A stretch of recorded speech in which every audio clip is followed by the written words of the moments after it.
আসসালামু আলাইকুম, স্বাগতম জানাচ্ছি বিবিসি নিউজ আন্তর্জাতিক সংবাদে। শুরুতেই সংবাদ শিরোনাম, এরপর বিস্তারিত। আক্রান্ত হলে আশপাশের সব মার্কিন ঘাঁটিতে হামলার হুঁশিয়ারি ইরানের। ভূমিকম্পে কেঁপে উঠল প্রতিবেশী দেশ।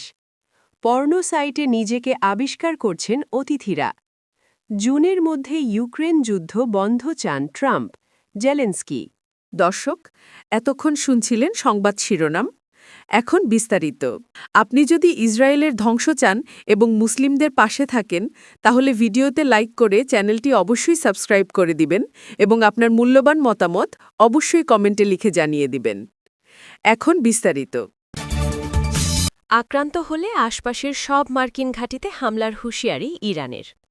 পরোক্ষ আলোচনার বৈঠক শেষ করেই পুনরায় পাল্টাপাল্টি হুমকিতে লিপ্ত হয়েছে যুক্তরাষ্ট্র ও ইরান। তেহরানকে আরও দুর্বল করতে দেশটির তেল রপ্তানিকে টার্গেট করেছে ওয়াশিংটন। এই জ্বালানি পরিবহনে যুক্ত প্রতিষ্ঠানের বিরুদ্ধে নিষেধাজ্ঞা জারি করে বাড়িয়ে দিয়েছে উত্তেজনা। পাল্টা হুঁশিয়ারি দিয়েছে ইরানও। আক্রান্ত হলে পশ্চিম এশিয়ায় সব মার্কিন সামরিক ঘাঁটিকে টার্গেট করা হবে বলে হুঁশিয়ারি উচ্চারণ করেছেন ইসলামী প্রজাতন্ত্রের পররাষ্ট্রমন্ত্রী আব্বাস আরাকচি। শনিবার ৭ ফেব্রুয়ারি কাতারের রাজধানী দোহায় আল জাজিরা ফোরামের ১৭তম আসরের এক পার্শ্ব বৈঠকে তিনি এ হুঁশিয়ারি দেন। খবর প্রেস টিভির। আব্বাস আরাকচি সতর্ক করে বলেছেন, যুক্তরাষ্ট্র যদি কোনো আগ্রাসন চালায় তবে আশপাশের আমেরিকান সামরিক ঘাঁটিগুলোকে লক্ষ্যবস্তু করা হবে। এসব ঘাঁটি আমাদের নাগালের মধ্যেই আছে। তিনি বলেন, তেহরান প্রতিবেশী দেশগুলোর ভূখণ্ডে আক্রমণ করবে না, বরং যেখানে অবস্থিত মার্কিন ঘাঁটিগুলোতেই আঘাত হানবে। ইরানি সশস্ত্র বাহিনী যে কোনো মুহূর্তে যে কোনো আক্রমণের দাঁতভাঙা জবাব দিতে সম্পূর্ণ প্রস্তুত। ইরানের এ শীর্ষ কূটনীতিক বলেন, ইসলামী প্রজাতন্ত্র শুরু থেকেই স্পষ্ট করে বলেছে যে তাদের ক্ষেপণাস্ত্র পরিকল্পনা নিয়ে কোনো আলোচনার সুযোগ নেই, কারণ এটি সম্পূর্ণ আত্মরক্ষামূলক বিষয় এবং যে কোনো আলোচনার আওতার বাইরে। ভূমিকম্পে কেঁপে উঠল প্রতিবেশী দেশ ভারতের। সিকিমে শুক্রবার সন্ধ্যায় ৩.৮ মাত্রার ভূমিকম্প অনুভূত হয়েছে। ইউরোপীয় ভূমধ্যসাগরীয় ভূকম্পন কেন্দ্র ইএমএসসি জানায়, বাংলাদেশ সময় সন্ধে ৭টা ২৯ ভূমিকম্পটি ঘটে। ইএমএসসির তথ্য অনুযায়ী ভূমিকম্পের কেন্দ্রস্থল ছিল সিকিমে, দার্জিলিং শহর থেকে প্রায় ৩৭ কিলোমিটার উত্তরে। ভূপৃষ্ঠের প্রায় ১০ কিলোমিটার গভীরে এই কম্পনের উৎপত্তি হয়। জিয়ালসিং শহরের উত্তর দিকে প্রায় ৯ কিলোমিটার এলাকাও কম্পনে প্রভাবিত হয়েছে। এ ঘটনায় এখনও পর্যন্ত কোনো হতাহত বা ক্ষয়ক্ষতির খবর পাওয়া যায়নি। পর্ণ সাইটে নিজেকে আবিষ্কার করছেন অতিথিরা। চীনের দক্ষিণাঞ্চলীয় শহর শেনঝেনে একটি হোটেলে কাটানো এক রাত হংকংয়ের বাসিন্দা এরিক ও তার বান্ধবী এমিলির জীবনে ভয়াবহ দুঃস্বপ্ন হয়ে ফিরে আসে।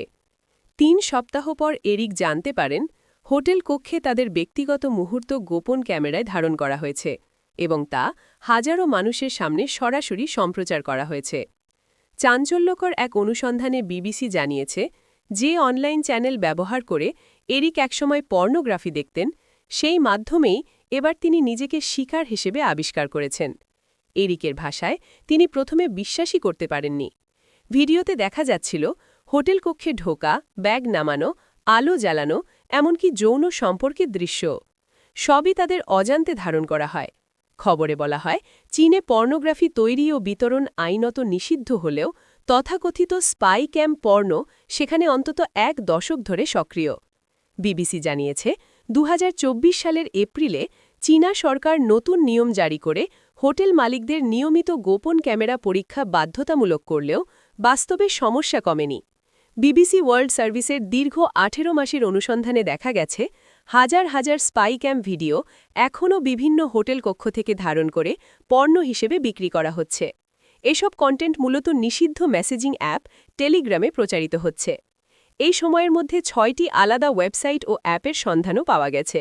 এগুলোতে মোট ১৮০টির বেশি হোটেল কক্ষে গোপন ক্যামেরা বসিয়ে ব্যক্তিগত মুহূর্তের ভিডিও তৈরি করা হয়েছে। এসব ক্যামেরা শুধু ভিডিও ধারণই নয়, সরাসরি সম্প্রচারও করে। জুনের মধ্যে ইউক্রেন যুদ্ধ বন্ধ চান ট্রাম্প, জেলেনস্কি। মার্কিন প্রেসিডেন্ট ডোনাল্ড ট্রাম্প আগামী জুনের মধ্যে রাশিয়া ও ইউক্রেনের যুদ্ধ বন্ধ চান। এই তথ্য জানিয়েছেন ইউক্রেনের প্রেসিডেন্ট ভলোদিমির জেলেনস্কি।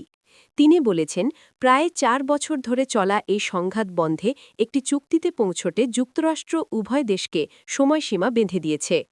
শুক্রবার ৬ ফেব্রুয়ারি কিয়েভে সাংবাদিকদের সঙ্গে আলাপকালে জেলেন্সকি বলেন, আমেরিকানরা প্রস্তাব করছে যেন রাশিয়া ও ইউক্রেন আসছে গ্রীষ্মের শুরুর দিকেই যুদ্ধ শেষ করে এবং সম্ভবত তারা এই নির্দিষ্ট সময়সূচি অনুযায়ী উভয় পক্ষের উপর চাপ তৈরি করবে। তবে তাঁর এই মন্তব্য শনিবার ৭ ফেব্রুয়ারি পর্যন্ত প্রচার না করার শর্ত ছিল। জেলেন্সকি বলেন, ট্রাম্পের প্রশাসন সব ঘটনার জন্য একটি সুনির্দিষ্ট সময়সীমার উপর জোর দিয়েছে। তারা আগামী সপ্তাহে যুক্তরাষ্ট্রে সম্ভবত মিয়ামিতে পরবর্তী দফার ত্রিপক্ষীয় আলোচনার প্রস্তাব দিয়েছে। ইউক্রেন ইতোমধ্যে এতে যোগ দেওয়ার বিষয়টি নিশ্চিত করেছে। ট্রাম্প ক্ষমতা নেওয়ার ২৪ ঘণ্টার মধ্যে ইউক্রেন যুদ্ধ শেষ করার দমভক্তি করেছিলেন। কিন্তু ১ বছরেরও বেশি সময় পার হলেও কোনো শান্তি চুক্তি এখনও অধরা রয়ে গেছে। সমালোচকরা ট্রাম্পের বিরুদ্ধে অভিযোগ তুলেছেন যে তিনি রুশ প্রেসিডেন্ট ভ্লাদিমির পুতিনের মাধ্যমে প্রভাবিত হয়ে ক্রেমলিনের যুদ্ধের বয়ান এবং সর্বোচ্চ দাবিগুলোর দিকে ঝুঁকে পড়ছেন।